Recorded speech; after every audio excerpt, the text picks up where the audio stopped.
Hey, what is up everybody? So obviously with the start of Phase 3 from the Marvel Cinematic Universe, we have Captain America Civil War to kick us off into it, and there's a lot of questions out there regarding what the hell exactly triggers the Civil War in the movie. Now there has been a lot of speculation going on. Are we going to get another Stanford incident like in the comics? Are they going to do their own thing? Who is involved? And various other aspects of it. So I'm here to kind of explain that to you guys, exactly what happens in the movie to set Avenger versus Avenger, friend versus friend off. And this isn't just about Civil War. The way the war starts in this is going to have ramifications through the entirety of Phase 3. So let's just get into it. So with no need for this, there's going to be an obvious spoiler warning showing up on the screen right now. Don't go past this unless you want something spoiled for you. So in the comics, what originally happened was a whole lot of people were blown up by some terrible people.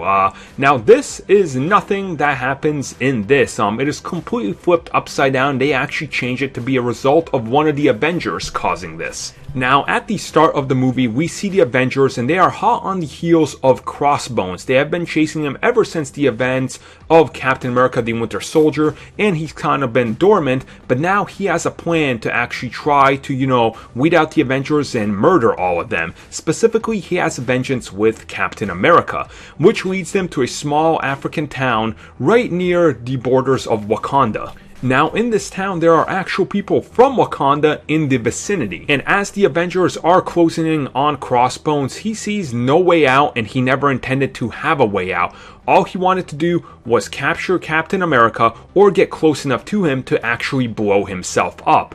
Which he does stick a, explosive on him, and this is where Scarlet Witch happens to want to do something.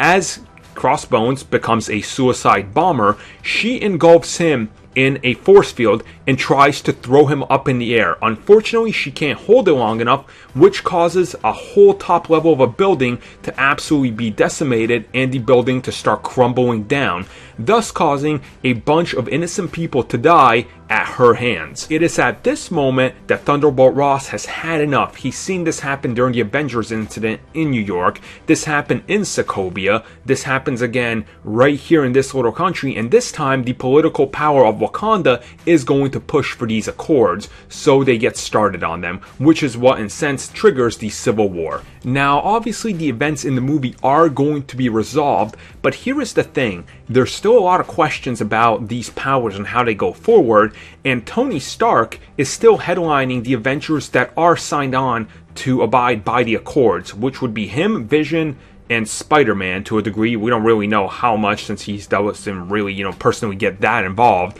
And the other Avengers, which aren't mentioned, are all part of the Secret Avengers. So it should be interesting to see how the Avengers are actually structured by the time Infinity War gets here, and to see who's actually going to be leading what, and how the Avengers are actually going to unite all to take on Thanos.